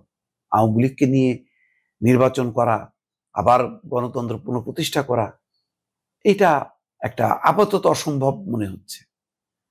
হয়তো কালের প্রবাহে, মানে 1-2 বছর 4 বছর যাওয়ার পর সেটা হয়তো একটা বাস্তবতা হবে, কিন্তু আপাতত আমিও কোনো সম্ভাবনা দেখি না। খুব চলতেছে। আজকের এই পরিস্থিতিটা কোনোভাবেই কাম্য ছিল না, দরকারই ছিল না। বিএনপি এই সরকারের এখন তেমন বিরোধিতা করে না, তারপরও কিন্তু তারেক রহমান বলতে বাধ্য হয়েছেন যে এইটা অন্তর্বর্তী সরকারের কাজ না, এই মানে টার্মিনাল ইজারা দেয়া, এগুলি নিরাপত্তা, দেশের স্বার্থ, শ্রমিক কর্মচারীদের স্বার্থ, ব্যবসায়ীদের স্বার্থ, অনেক কিছু উপর এগুলি মানে নির্ভর করে। এগুলি ব্যাপক ভিত্তিক একটা আলোচনার বিষয়। হুট করে অন্তর্বর্তী সরকার, যার কোনো ম্যান্ডেট নেই, সে কার সাথে কি আলোচনা করে বাস দিয়ে দিল। এখানে রাজনৈতিক দলগুলোকে প্রস্তাব করছিল যদি খুব জরুরি হয়। এখানে তো জরুরি গুরুত্বপূর্ণ বিষয় হলে তো দ্রুত বেগে উনি যেভাবে কয়েকটা ঘটনায় তিনি দেখেছেন না, এই যে মাইলস্টোন স্কুলের ঘটনার প্রেক্ষিতে, তারপর আরো রাজনৈতিক ইস্যুতে, জুলাই সনদ ইস্যুতে ডাকছেন না। এরকম বন্দর, এটা কি কোনো ডাকার মতন সাবজেক্ট না? গুরুত্বপূর্ণ সাবজেক্ট। এই বন্দর নিয়ে কি আন্দোলন হয়েছে, মহিউদ্দিন চৌধুরী এই আন্দোলন করতে করতেই তো উনি বিদায় নিলেন। তারপরে কি আন্দোলন করেনি? এমন একটা আন্দোলন এইগুলি নিয়ে যেখানে দল মত নির্বিশেষে সবাই ঐক্যবদ্ধ থাকে, সেই জায়গায় আপনি হাত দিলেন। সেখানে যে বক্তৃতা দিয়ে আসলেন যে এই টার্মিনালকে এই করতে হবে, ওই করতে হবে, হ্যাঁ, বিদেশে যে বক্তৃতা যে আমরাই পারি, আমরাই করব, কিন্তু পরে দেখা যাবে বিদেশিরাই করবে, বিদেশিরাই পারবে, সেই পর্যায়ে চলে যাচ্ছে বিষয়গুলো। কেন বিদেশিরা ঢুকলো, কি কারণে ঢুকলো? তারা দরকারে বাংলাদেশে এসে প্রশিক্ষণ দেবে, প্রশিক্ষণ দিয়ে তারা আমাদের কর্মীদেরকে দক্ষ করবে। 50-100 বছরের সেখানে অভিজ্ঞ সম্পন্ন কর্মচারীরা আছে বন্দরের, তাদেরকে তারা পারবে না, পারবে বিদেশিরা। বিদেশের ওই সব যন্ত্রপাতি এনে তাদেরকে ট্রেনিং দিচ্ছেন না, দিয়ে চট্টগ্রাম বন্দর তার ব্যবস্থাপনায় বা দেশীয় কোনো প্রতিষ্ঠান যদি পরিচালনা করে, এটা গর্ব অহংকার করা যায়। আপনি বিদেশি অমুক কোম্পানি চালাইতেছে, এটা কোনো মানে এটি কোনো ভালো কোনো জিনিস হলো? এই বিদেশ প্রীতির পিছনে কি স্বার্থ আছে? কেন এই বিতর্কের মধ্যে আসছে? আপনি আসছেন নির্বাচন দিতে, বিচার সংস্কার করতে, এর মধ্যে মানে অর্থনীতির কোনো কাজ ধরার তো কথা না, সেটার মধ্যে কেন গেল? খুব লজ্জার। আমি কালকে একটা টকশোতে বলছিলাম যে একজন বলছিলেন আমার সহ আলোচক যে যদি মানে সংস্কার বিচার এগুলি না করতে হয় তাহলে তো 3 মাস মধ্যে নির্বাচন করে দিয়ে তত্ত্বাবধায়ক সরকারের মতন চলে যাওয়াই উচিত ছিল। আমি বলছি হ্যাঁ, তাই উচিত ছিল, এটাই উচিত ছিল। তো মানে বিচার সংস্কার এটা চলমান প্রক্রিয়া, এটা রাজনৈতিক দলগুলোর অঙ্গীকার, এটার জন্য অন্য কাউকে মানে এনগেজ হওয়ার দরকার নেই। বিচার করবে না? বিএনপির গায়ে দগদগে ক্ষত আছে, জামাতের গায়ে দগদগে ক্ষত আছে, তো তাদের নেতা কর্মীদের বিচার করবে না? তারা বলবে যে না, করবো না? সংস্কারটা, রাজনৈতিক সংস্কার, প্রত্যেকটা রাজনৈতিক দলের এটা ম্যান্ডেট থাকে। নির্বাচনের সময় সেই সংস্কার প্রস্তাব নিয়ে বলে যে আমরা ক্ষমতা গেলে এটা করবো, এটা করবো, সংবিধানে এই ধারা আনবো, এই ধারা আনবো। তো দুটোই যেখানে রাজনৈতিক দলগুলোর অঙ্গীকার, সেখানে এই কাজ মানে একটা অনির্বাচিত সরকার, এক্সপার্ট, শ্রদ্ধেয়, সম্মানিত লোকদের করা উচিত হয়নি, যার জন্য তারা আজকে দফায় দফায় তারা সমালোচনার শিকার হচ্ছে। দরকার ছিল না তো। যেটা দরকার ছিল একটাই, আমি বারবার বলি, এখনো বলি, যে তত্ত্বাবধায়ক সরকার ব্যবস্থাটা ফিরে আনা। তত্ত্বাবধায়ক সরকার ব্যবস্থাটা দ্রুত বেগে ফিরায় এনেই নির্বাচন দিয়ে দেওয়া, ব্যাস হয়ে গেল। ডক্টর ইউনূস সারা বিশ্ব সম্মান করে, বাংলাদেশে যারা তাদের মানে ইয়ে করলো আজকে, তারাই দেখা যাচ্ছে সমালোচনা করতেছে। কেন এইটার উনি এই দায় নিচ্ছেন কেন? উচিত হয়নি। আমি বারবার প্রথম থেকে বলি যে বিএনপি পরে আপোষ করছে, আমি তো আমার তো কোনো দল মত নেই, আমি সিঙ্গেল মানুষ, নাগরিকদের বলতে পারেন যে কণ্ঠস্বর আমি বলবো যে এই আজকে হোক কালকে হোক দেখবেন যে এই রাজনৈতিক দলগুলি আলোচনা করবে যে আমরা কেন এই লম্বা মানে একটা রাজনৈতিক পট পরিবর্তনের পর আমরা কেন নির্বাচন করে ক্ষমতায় গিয়ে এই দায়িত্বটা পালন করলাম না, কেন আমরা একটা বিভিন্ন টেকনোক্র্যাটদেরকে দায়িত্ব দিয়ে আমরা বসে থাকলাম যে তারা কি কাজ করে দেবে, তারপরে আমরা এসে মানে একেবারে মানে সব ঠিকঠাক মেরামত থাকবে, আমাদের কিছুই করা লাগবে না, আমরা খুব আনন্দের সঙ্গে দেশ শাসন করব। এই সমালোচনাটা আলোচনাটা রাজনৈতিক দলগুলো করছে এবং সামনে আরো জোরদার হবে। আপনি একটা দুর্যোগকালীন একটা সরকার, দুর্যোগকালীন সরকার, দুর্যোগ কি রাজনৈতিক একটা দুর্যোগ, একটা সরকার ভেঙে গেছে, পালাই গেছে, আপনি তাড়াতাড়ি বেগে একটা মেরামত করে আবার রাজনৈতিক দলগুলোকে দায়িত্ব দেন। সুশীলা কার্কি যেমন করতেছে, সে 6 মাসে করে, আমরা 3 মাসে কেন করতে পারলাম না? এগুলি আমি জানি যে অনেকের কাছে ভালো লাগবে না, আজকে যা কারণ তিনি ট্রাইব্যুনাল নিয়ে বিরূপ মন্তব্য করেছেন। আমার মনে হয় যে তিনি বলছেন যে ট্রাইব্যুনালের বিচার মানি না, চ্যানেল 24 এর মুক্ত বাক অনুষ্ঠানে তিনি মন্তব্য করেছেন। এখন ট্রাইব্যুনালের বিচার মানি না বা এই বিচার সঠিক হয়নি, এই আলাপ আলোচনাগুলো এখন আর চাপা দেয়া যাবে না, মানুষ বলবে। এখন এই বলাটাকে যদি টার্গেট করে শুধু ফজলুর রহমানকে টার্গেট করা হয় তাহলে এটার কিন্তু অন্য অর্থ হবে। তো ট্রাইব্যুনাল নিয়েও তো অনেক রকম কথা হচ্ছে না? ট্রাইব্যুনালে ওই যে বলা হলো একজন মানে জিয়াউল হাসানের বোনকে লক্ষ্য করে যে আপনি চুপ থাকেন, হ্যাঁ আপনাকেও আসামি করা হতে পারে, এবং জিয়াউল হাসানের অনেক অপকর্মের সাথে তার বোন আইনজীবী সেও যুক্ত। তো এটা নিয়েও তো বিবিসি বাংলা পর্যন্ত রিপোর্ট করছে। তো এখন আলাপ আলোচনা সমালোচনা হবে, ট্রাইব্যুনালের কাজ সঠিকভাবে বিচার করে যাওয়া, আর তার বাইরে যারা অবজারভার আছে রাজনীতি তারা সমালোচনা করবে। এই কারণে সমালোচনা না থাকলে আপনি কিন্তু ঠিক থাকবেন না।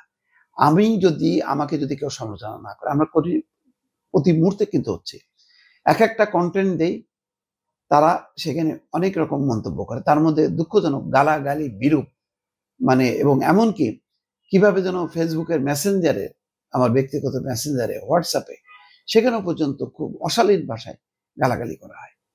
এগুলি তো তার মানে প্রতিটাকে আমি ধরে ধরে কি আমি মানে মানহানির মামলা করব?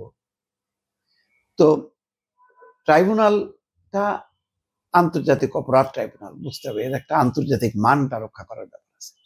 এখন সমালোচনা হবে। এখন ফজলুর রহমান কখন কোন প্রেক্ষিতে তিনি বলেন, তিনি তো মুক্ত মানুষ, একটা স্বাধীন মুক্ত নিয়ে অত কিছু কেয়ার করেন না কেন? ওনাদের একটা অহংকার আছে, বাংলাদেশের মুক্তিযুদ্ধে ওনাদের সরাসরি অংশগ্রহণ আছে, ওনাদের মুক্তিযুদ্ধের কারণে আজকে বাংলাদেশ, আজকের এই ট্রাইব্যুনাল, আজকের এই সরকার, আজকের এই রাজনীতি, আজকে আমি মোস্তফা কথা বলতে পারছি, এটা মনে রাখতে হবে। ওটা কিন্তু বেসিক। এই জন্য মুক্তিযোদ্ধাদের একটা আলাদা অহংকার থাকে, তাদের আলাদা একটা বক্তব্য থাকে। সব মুক্তিযোদ্ধা সেটা করেনি। যেই মুক্তিযোদ্ধারা জীবনে যুদ্ধ করেছেন, প্রকৃত যুদ্ধ করেছেন, তারা কখনো আপোষ করতে পারে না, কিন্তু অনেকে আপোষ করেছেন, বয়সের ভারে হোক, লোভের বশবর্তী হয়ে তারা তাদের অবস্থানে থাকতে পারেননি।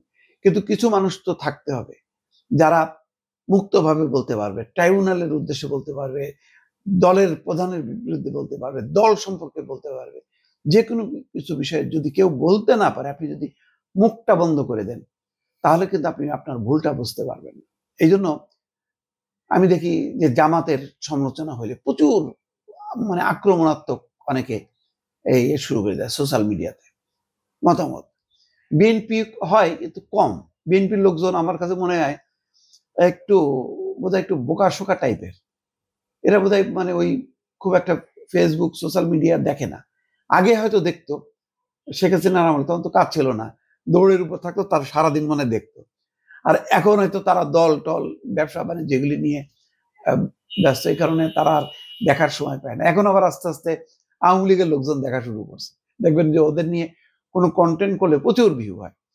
যাই হোক, ফজলুর রহমান, ওনাকে আমি জানি, চিনি, উনি আমাকেও করছে, হঠাৎ করে বলছে যে আমি তো এইটা বলি নাই। ফজলু ভাই ঠিক আছে, আমি দেখতেছি, আমি এটা কারেকশন করতেছি। ওনারা এইরকমই, আমাকেও ধমক দেবে, আপনাকে ধমক দেবে, সরকারকে দেবে, বিরোধীকে দেবে। ওনাদের তো এইটা একটা অধিকার ওনাদের। ভাই উনি তো যুদ্ধ করতে করতে মারাও যেতে পারত, ফ্রিডম ফাইটার। আপনি এটা মাথার মধ্যে রাখতে হবে।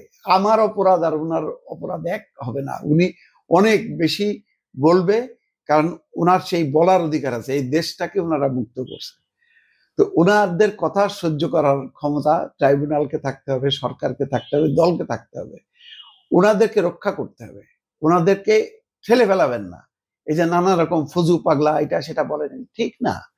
কিছু মানুষ থাকুক মুক্ত মনা, তারা বলুক না, আপনাকে বলবে, আমাকে বলবে, সবাইকে বলবে। সেখান থেকে কিছু যদি মনে করেন যে শিখার দরকার আছে, শেখেন, কিন্তু দয়া করে আঘাত করবেন না, ঠিক না।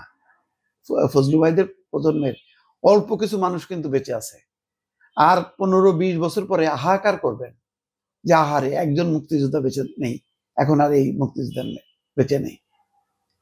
পরের যারা আছে তারা তো প্রজন্ম, তারা তো আর অরিজিনাল মুক্তিযোদ্ধা না। এখন এই মুক্তিযোদ্ধারা যারা বেঁচে আছেন আর কয়জন আছে? অধিকাংশই তো গর্তে চলে গেছেন। অধিকাংশকে আবার শেখ হাসিনা এই ভাতা মাতা এটা সেটা দিয়ে তাদের মুখ বন্ধ করে দিছে। ওনারা এখন ওই আল্লাহর নাম জপে আর ওই শেখ হাসিনার নাম জপে। ফজলু ভাইদেরকে কাবু করা সহজ না। জামাতের আমির, জামাত ক্ষমতায় গেলে নারীদের জোর করে বোরকা পরাবে না, এই কথাটা কেন বলতে হচ্ছে? এটা কি অপপ্রচারের জবাব দিতে এই বক্তব্য? কেউ কি বলেছে জামাত জোর করে বোরকা পরাবে? এই কথাটা বলার অর্থটা কি হতে পারে? আমি সেটাই ভাবছি। এর আগে নারীদের কর্মঘণ্টা 5 ঘন্টা বেঁধে দেওয়ার একটা কথা বলা, তাতে নারীদের পক্ষ থেকে তীব্র আপত্তি জানানো হয়েছে। আবার এটাও সত্য, নারীদের একটা বড় অংশ তারা এখন জামাতের দিকে ঝুঁকেছে। জামাতের নারী কর্মীরা ঘরে ঘরে যাচ্ছে, তাদেরকে বোঝানোর চেষ্টা করা হচ্ছে যে ইসলামে নারীদের হচ্ছে ব্যাপক অধিকার। এখন সেইটা এমনি সার্বিকভাবে এখন পর্যন্ত প্রমাণিত হয়নি। যে সমস্ত মধ্যপ্রাচ্যের মানে শরিয়া আইন আছে, শরিয়া শাসন আছে, সেসব দেশে নারীরা স্বাধীন, নারীরা তাদের পূর্ণ অধিকার আছে। নারীরা অন্য দেশে তো এমন পরিস্থিতি এমন যে একটা পুরুষ 4টা বিয়ে করতে পারে, নারীদের ক্ষেত্রে তো আর সেই অধিকারটা নেই, এবং এটা চিন্তা করাটাও একটা অসম্ভব ব্যাপার। তো এখন একটা হইতে পারে বাংলাদেশের নারী সমাজ মেনেই নিয়েছে যে মানে তাকে এরকম একটা অনুশাসনের মধ্যে চলতে হবে, তার অধিকার আর পুরুষের অধিকার এক না। হয়তো কনসেপ্টটা তাদের মধ্যে এমনভাবে মানে গেড়ে বসছে, এবং মানে সমাজে যে পাপাচার অনাচার সেই জায়গা থেকে নারীরা আরো সংকুচিত হয়েছে, সেই ক্ষেত্রটা হয়তো তৈরি হয়ে গেছে অটোমেটিক বা পরিস্থিতির কারণে। তার একটা বেনিফিট হয়তো জামাত নিচ্ছে, যার জন্য ঘরে ঘরে তারা ওই মেসেজটা দিচ্ছে। কিন্তু যখন বলা হচ্ছে যে না, নারীদের অধিকার সমান, নারীদের পোশাকের স্বাধীনতা আছে, পোশাক যার যার, ধর্ম সবার, এরকম কথা বলা হচ্ছে। অর্থাৎ আমি বোরকা পরলেই শুধু এটা মানে মুসলমান হইতে পারবো, হিজাব পরলে হইতে পারবো না, অথবা আমি আধুনিক পোশাক পরলে আমি মুসলমান নারী হিসেবে থাকতে পারবো না। এই পোশাকের বিষয়গুলো নিয়ে প্রচুর বিতর্ক আছে বাংলাদেশে, এটা চলছে এবং চলবে। এবং 5ই আগস্ট পট পরিবর্তনের পর একদল মানে উগ্রবাদী, মানে ধর্মীয় দিক দিয়ে গোড়া, তারা এক ধরনের আফগানিস্তানের নারীদের যেই অসহায় অবস্থা, সেই অসহায় অবস্থাটাকে বলতে চাচ্ছে যে এটাই হচ্ছে প্রকৃত ধর্মীয় শাসন, এবং এভাবেই মেয়েদের থাকা উচিত। তাহলে নারীদের পড়াশোনা লেখাপড়া বন্ধ, কর্মক্ষেত্রে তাদের প্রবেশের অধিকার নেই, আবার ঘরে যে তারা তাদের স্বাধীনতা পাবে, অধিকার পাবে পূর্ণভাবে, সেটাও আবার নিশ্চিত হবে না বা হচ্ছে না। এবং আমরা ঘরে ঘরে সেই অবস্থাটা জানি যে পুরুষ দ্বারা কিভাবে তারা নিষ্পেষিত হচ্ছে, নির্যাতিত হচ্ছে। তো এই অবস্থায় সবার অধিকার সমান এই স্লোগানটা যখন আসছে, তখন কিন্তু এটা আবার জামাতের দিকে মানে আঙুল তোলা হচ্ছে। বলা হচ্ছে জামাত যদি ক্ষমতায় যায় তাহলে নারীদেরকে ওই আফগানিস্তানের নারীদের মতন ঘরবন্দি করবে, তাদের লেখাপড়া থাকবে না, তাদের চাকরি বাকরি থাকবে না, এবং তারা ঘরের বাইরে বেরোতে পারবে না, এবং এমন পর্দা করবে যে বোরকা পরে থাকবে, শুধুমাত্র দুটা চোখ দেখা যাবে, আর কিছু দেখা যাবে না। অর্থাৎ একেবারেই সেই শালীনতার কথা বলে, ধর্মের কথা বলে তাদেরকে একদিকে ঠেলে দেয়া এবং ট্যাগ লাগানো যে এটাই হচ্ছে মুসলিম নারীদের এই পোশাক পরা উচিত। তো সেই কারণেই হয়তো শফিকুর রহমানকে ব্যাখ্যা করতে হচ্ছে বা জামাতের নেতাদেরকে ব্যাখ্যা করতে হচ্ছে। এখন কনসেপ্টটা মানে যেটা বলছেন শফিকুর রহমান, তার সাথে কিন্তু আবার প্রকৃত যারা ধর্মীয় রাজনৈতিক দল, যেমন 8 দলীয় জোটেরই কোন কোন দল, ইসলামী আন্দোলনের কথাই বলা যায়, চরমনায়ের পীর, তারা এমনকি তাদের অনুষ্ঠানে কোনো নারী সাংবাদিকই আসতে পারে না। এমনও ঘটনা ঘটেছে যে নারী সাংবাদিক আসার কারণে তারা অনুষ্ঠান বন্ধ রেখেছে, নারী সাংবাদিক বের হয়ে গেছে, তারপরে তারা কথা বলেছে। তেমন একটা দৃশ্য কিন্তু আমরা দেখেছিলাম যে আফগানিস্তানের পররাষ্ট্রমন্ত্রী যখন নাকি ভারতে আসলেন, তখন নারী সাংবাদিকদেরকে ঢুকতে দেওয়া হয়নি। পরে অবশ্য পরিস্থিতি বিপাকে পড়াতে তার অবস্থানটা পরিবর্তন করতে হয়েছে। তো বাংলাদেশে কিন্তু ওই ধারার রাজনৈতিক দল আছে, যেই দলগুলো এখন জামাতের জোটে আছে। তো এই ধরনের উগ্র পন্থার চিন্তা চেতনার দলগুলোকে কিভাবে সামলাবে? জামাত নিঃসন্দেহে তুলনামূলকভাবে লিবারেল, কারণ জামাত বিএনপির সাথে রাজনীতি করেছে, বিএনপি জামাত জোটের সাথে রাজনীতি করে খালেদা জিয়ার অধীনে তাদের মন্ত্রীও ছিল, অর্থাৎ নারী নেতৃত্ব মেনে নিয়েছে। কিন্তু এখন জামাত যেই জোটের নেতা বা প্রতিনিধিত্ব করছে, সেই জোটেরই কিন্তু যারা, যেমন ইসলামী আন্দোলনের কথা বললাম, আরো হয়তো একটা দুটা থাকতে পারে, আমি বলতে পারবো না, তারা কিন্তু নারী নেতৃত্ব মানতে চায় না। তো এই হচ্ছে পরিস্থিতি। যদিও সামনের যে দিন, তাতে জামাত জয়যুক্ত হোক আর বিএনপি জয়যুক্ত হোক, এই দিকে তারেক রহমান, ওইদিকে শফিকুর রহমান, এই দুইজনই হয়তো সামনে প্রধানমন্ত্রী হিসেবে আসবেন। তো বহু বছর পর নারী নেতৃত্বের একটা পরিবর্তন ঘটছে, কিন্তু সেটা তো অন্য কথা। যদি এই দলের বিএনপির কোনো প্রধান আবার নারী হিসেবে আসেন, সেই নেতৃত্বটাকে কি মেনে নেবে ইসলামী আন্দোলন? সম্ভবত মেনে নেবে না। জামাত কিন্তু সেই তুলনায় মেনে নিয়েছে অতীতে, সামনে হয়তো মানবে। সেই দিক দিয়ে বলা যায় যে জামাত লিবারেল একটা ডেমোক্রেসিতে বিশ্বাস করে, যদিও তাদের আদর্শিক অবস্থানটা হচ্ছে শরিয়া আইন চালু করা। শরিয়া আইন চালু করলে আর ওই নারীদের সমান অধিকার, এই বিষয়টা আর থাকে না। তো সব মিলায় নারীদের অধিকার, ক্ষমতায়ন, এই বিষয়গুলো নিয়ে একটা চাপের মধ্যে আছে বলেই শফিকুর রহমান বলতে বাধ্য হচ্ছেন যে জামাত ক্ষমতায় আসলে বা ক্ষমতায় গেলে 35 আপনাদেরকে জানাচ্ছি যেটা আসছে 35.73%। বাংলাদেশ ব্যাংক বলতেছে 35.73% হচ্ছে আপনার মোট ওই যে বিতরণ করা যেই ঋণের এত ভাগ হচ্ছে খেলাপি, যেটার আপনাদেরকে কিছুক্ষণ আগে বললাম যে মোট হলো 6,44,000 কোটি টাকা সেপ্টেম্বর মাস শেষে দাঁড়াইছে। আপনি এই খেলাপি ঋণের বোঝা নিয়ে একটা দেশের ইকোনমি আগাইতে পারে বলেন? কঠিন একটা অবস্থা। এটা এই সরকারের দোষ না, এটা এই যে আগের থেকে ব্যাড লোন, মানে কোনো উপযুক্ত কোনো দলিল দস্তাবেজ কিছু নেই, পিয়ন দারোয়ান তাদেরকে ভুয়া মানে মালিক সাজায়, তাদের নামে কোটি কোটি টাকা ঋণ বিতরণ করছে বিভিন্ন ব্যাংক। আজকে তার বিস্ফোরা। সমস্ত ব্যাংকগুলি দেখেন ঝাঁঝরা অবস্থা। বহু ব্যাংক, প্রতিষ্ঠিত পুরনো ব্যাংক, আমি আর নাম বললাম না, মানে সেই ব্যাংকগুলোর কোনো শাখা কোনো ক্লায়েন্টদেরকে, গ্রাহকদেরকে দিতে পারে না। তার টাকা আছে অ্যাকাউন্টে, কিন্তু টাকা দিতে পারে না। হ্যাঁ, চাইবা মাত্র এই যে দিতে বাধ্য থাকিবেন, এই সমস্ত উঠে গেছে। এখন একটা শাখা কোনো রকমে চলতেছে, কিছু দেয় কিছু দেয় না, এরকম 7-8টা ব্যাংকের অবস্থায়। এবং গত 1 বছরেও এটা উন্নতি হবার কোনো লক্ষণ নেই। এখন ওই যে ইসলামী নামের 6-7টাকে মিলায় একটা করতেছে, এটার কি হবে? এটা কি আর একটা বেসিক ব্যাংক হবে কিনা আল্লাহ জানে।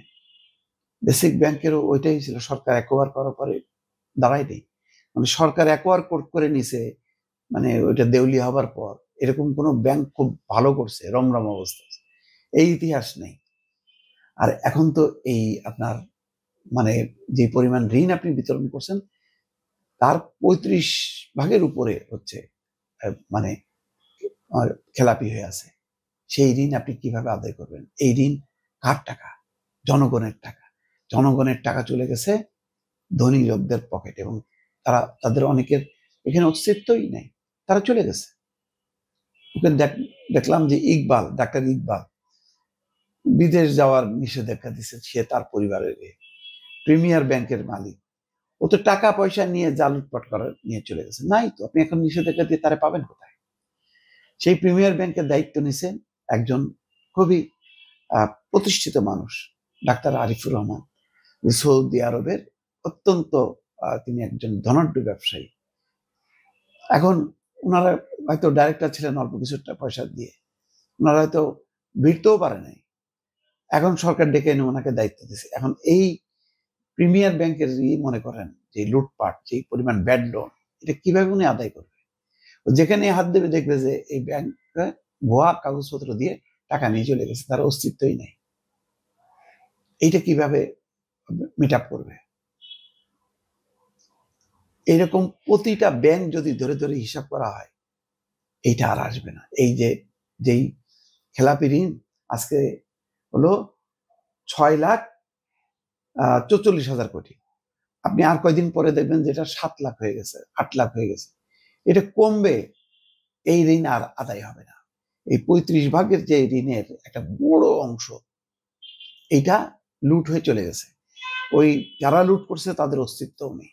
এবং দুর্ভাগ্য হলো এই যে আপনি এই লুটের টাকা, ঋণের যে টাকাটা আপনি লুট করে নিয়ে গেছেন, এই টাকাটা আপনি বিদেশ থেকে ফেরতও আনতে পারবেন না। গত 1 বছরে কম চেষ্টা করেনি সরকারের বিভিন্ন সংস্থা, কিন্তু পারে নাই। এটা অত্যন্ত জটিল প্রক্রিয়া। ফলে আপনি এই ধস নিয়ে, এই দগদগে ক্ষত নিয়ে আপনি ইকোনমিটা কিভাবে সামনের দিকে, বিএনপির দিকে, সেই কারণে বিএনপির উপর চাপ বাড়ছে। বিএনপির জন্য নতুন নতুন চ্যালেঞ্জ তৈরি হচ্ছে। শুধু নির্বাচনে জয়যুক্ত হওয়া না, নির্বাচনের পর বিএনপি কি করবে? বিএনপিকে প্রথমত সরকার গঠনের পরপর যেই চ্যালেঞ্জটা, সেটা হচ্ছে ওই জুলাই সনদের বিষয়বস্তু বাস্তবায়ন করা। এটা আভ্যন্তরীণ একটা চাপ তো থাকলেই, সকল রাজনৈতিক দল যারা বিপক্ষে থাকবে, অর্থাৎ বিরোধী পক্ষে থাকবে, সংসদে থাকবে বা সংসদের বাইরে থাকবে, তারা কিন্তু কেউ ছাড় দেবে না। ফলে এটা যেমন চ্যালেঞ্জ, তেমনি নতুন সরকার কি করবে, কি এমন করবে যেই কারণে বিএনপি টিকে থাকতে পারবে বা বিএনপি এগোতে পারবে, সেটাও একটা তার কমিটমেন্ট করা এবং বাস্তবায়ন করা। সেই বিষয়টাও কিন্তু সামনে চলে আসছে। আর সেই বিষয়টা মাথায় রেখেই বিএনপি এখন নির্বাচনের যেই ম্যানিফেস্টো, সেটা কিন্তু তৈরি করছে। এখানে সেটা নিয়ে একটা রিপোর্ট যে বিএনপির নির্বাচনী প্রতিশ্রুতিতে কি থাকছে 1 কোটি নতুন কর্মসংস্থান। এটা বিশাল একটা চ্যালেঞ্জ। এটা নিয়ে হয়তো অনেকে সমালোচনা করতে পারে, এটা একটা অসম্ভব বিষয়, এটা মানে সম্ভব না, কিন্তু ইচ্ছা থাকলে আসলে অসম্ভব কিছু না, এটা সম্ভব।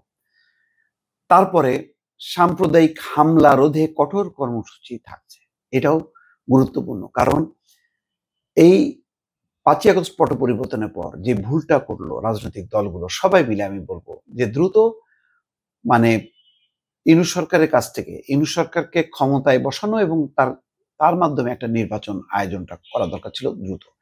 কারণ একটা রাজনৈতিক পরিস্থিতিকে মোকাবেলা করতে গেলে টেকনোক্র্যাটদের দিয়ে সম্ভব না, আর একটা রাজনৈতিক পরিস্থিতি বা রাজনৈতিক শক্তিকে দিয়েই সেই পরিস্থিতি মোকাবেলা করতে হয়।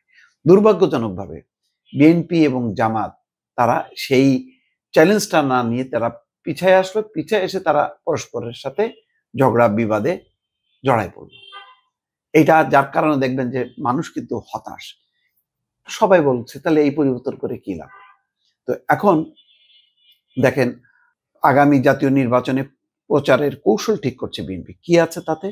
এবারে দলের নির্বাচনী ইশতেহারের আলোকে দেশে নারী, শিক্ষা, স্বাস্থ্য, কৃষি সহ প্রতিটি 7টি বিষয়ভিত্তিক পোস্টার প্রকাশ করা হবে।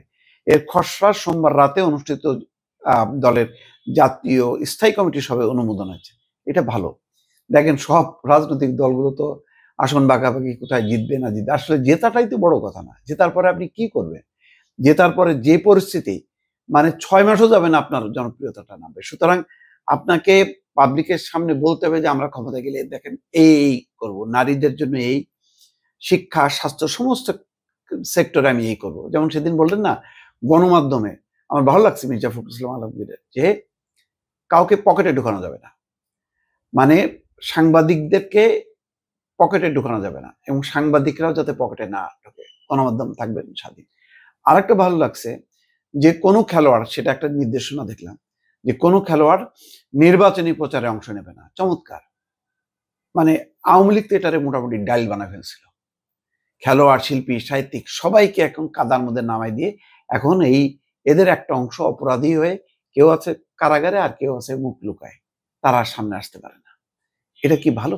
মানে ভালো হলো এটা? তারাও তো অ্যাসেট।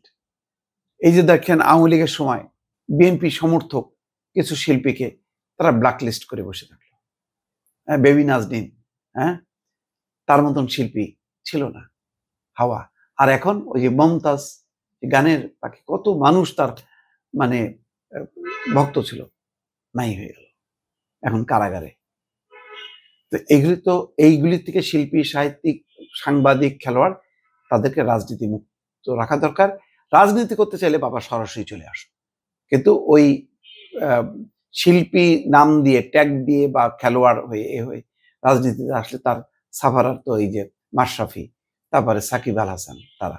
যাই হোক, এখন বিএনপিকে যেটা হলো তার নির্বাচনী ইশতেহার তৈরি করা, পুস্তক আকারে ছাপানো, এবং এটা মানুষের দৌড়গোড়ায়, এই যে ফ্যামিলি কার্ড, হেলথ কার্ড, কৃষি কার্ড, এবং কিভাবে কৃষকদের ডিজিটাল নেটওয়ার্কের মাধ্যমে এনে নাগরিক সেবা নিশ্চিত করা যায়, এই বিষয়গুলি, এই ভাবনাগুলো, এই চিন্তাগুলি তুলে ধরতে হবে, বাস্তবায়ন করতে হবে।